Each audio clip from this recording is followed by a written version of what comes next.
Nous sommes tous réunis aujourd'hui pour juger des fautes de Socrate.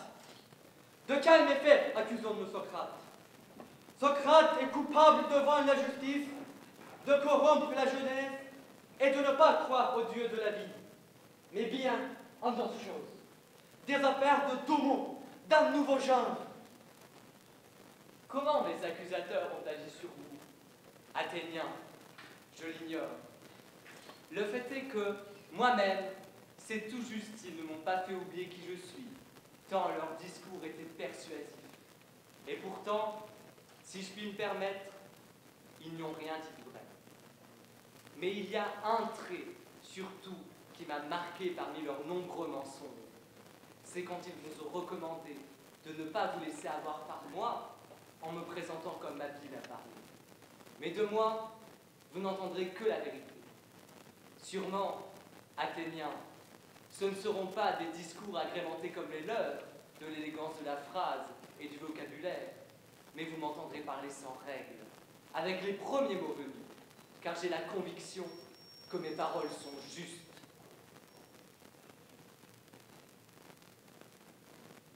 Monsieur Meursault, vous êtes accusé d'homicide volontaire. Je résume les faits du dossier.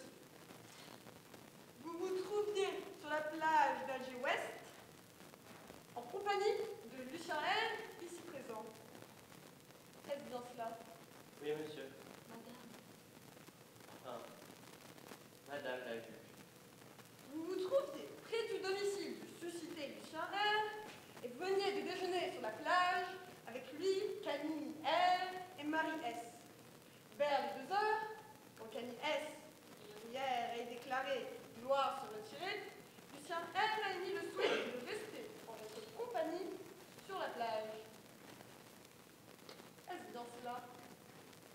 Oui, madame la juge. Après avoir fait quelques pas sur la plage, vous avez rencontré 2 Arabes, dont l'un était armé d'un couteau. Alors que Lucien R est déclaré vouloir se retirer, disant que la situation pouvait devenir dangereuse, vous n'avez pas réagi. Est-ce bien vrai? Oui, monsieur. Madame.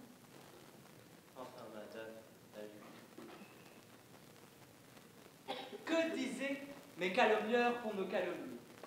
Socrate est coupable devant la justice. Il recherche témérairement ce qui se trouve sous la terre et dans le ciel. D'une mauvaise cause, il en fait une bonne, et il incite les autres à faire de même. C'est qu'en effet, il n'y a rien de fondé là-dedans. Et en particulier, si vous avez entendu dire que j'entreprends l'éducation des gens et que j'y gagne de l'argent. Cela non plus n'est pas vrai. Oui, Athéniens, je ne dois s'être nommé qu'à une certaine forme de sagesse. Un jour, que mon ami Séréphon était allé à Delphes, il demanda s'il existait un homme plus sage que moi. Eh bien, la Pythie répondit que nul autre homme n'était plus sage. Ce mot que je venais d'entendre, je l'ai médité en mon cœur et je me suis dit, que peut bien vouloir dire le Dieu? À la longue, et non sans beaucoup de peine, je me suis tourné vers une enquête sur le sujet à peu près de la façon suivante. J'ai abordé ceux qui, dans l'opinion, passaient pour sages. J'ai donc soumis les hommes poétiques à un examen complet. Ils paraissaient sages aux yeux des autres, mais ils ne l'étaient pas. J'ai essayé de leur montrer. Eh bien, c'est ce qui m'a valu la haine de ces personnages et de ceux qui les entouraient. Je suis allé voir les poètes également, persuadé qu'ils seraient plus sages que moi. Eh bien, j'ai trouvé que leur public savait mieux déchiffrer leurs poèmes qu'eux-mêmes. Je suis également allé voir les artisans, possesseurs d'un savoir que je n'ai pas. Eh bien, il s'avérait qu'ils étaient effectivement plus savants que moi, mais en aucun cas plus sages. Voilà l'enquête, Athénien, d'où sont nées tant de haine contre moi, combien pénible et lourde. Après vous avoir conseillé plusieurs fois de l'accompagner, Lucien R vous a remis son revolver en disant, je cite, « On ne sait jamais ». Après être resté immobile quelques instants, vous vous êtes avancé vers les 2 Arabes et vous avez tiré un coup de revolver dans la poitrine de l'un d'entre eux. Est-ce bien vrai? Oui, madame la juge. Toujours dans la position de tir, après quelques secondes, vous l'avez renouvelé 4 fois sur l'homme, à terre. Est-ce bien cela? Oui, madame la juge. Mélétos m'accuse de ne point révérer les lieux de la cité. Ces affirmations sont fausses, Athéniens. Je les vénère comme vous tous. Mélétos, tu dis que je reconnais un démon d'un nouveau genre, et que par cela je m'éloigne des croyances de la cité. Mais les démons, ne les tenons pas pour des dieux, ou au moins pour les enfants des dieux? Est-ce que tu soutiens cela? Tout à fait, ouais.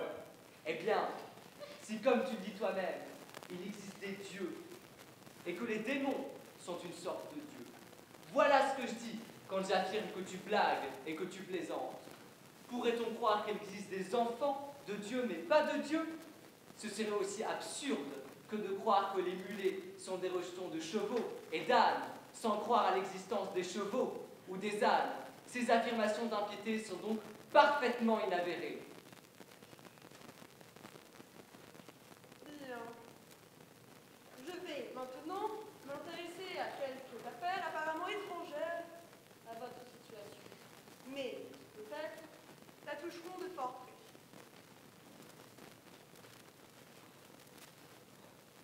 Pourquoi avez-vous placé votre mère en asile? Vous savez, l'asile était loin d'Alger et c'était difficile pour moi de la faire soigner et garder. Est-ce que cela vous a coûté personnellement? Maman et moi n'attendrons plus rien l'un de l'autre. On s'était habitués à cette nouvelle. Voilà. Bien. Je n'insisterai pas sur ce point. Madame la procureure, avez-vous des questions à poser à Monsieur Meursault? Oui. Avec votre autorisation, j'aimerais demander si Monsieur Meursault était retourné tout seul vers la source avec l'intention de tuer l'arabe. Non, Alors pourquoi était-il armé? Et pourquoi revenir vers cet endroit précisément? c'était le hasard. Mais alors pourquoi avait-il tué cet arabe? J'avais chaud. Mais alors, pourquoi m'ont-ils amené devant vous, Athéniens?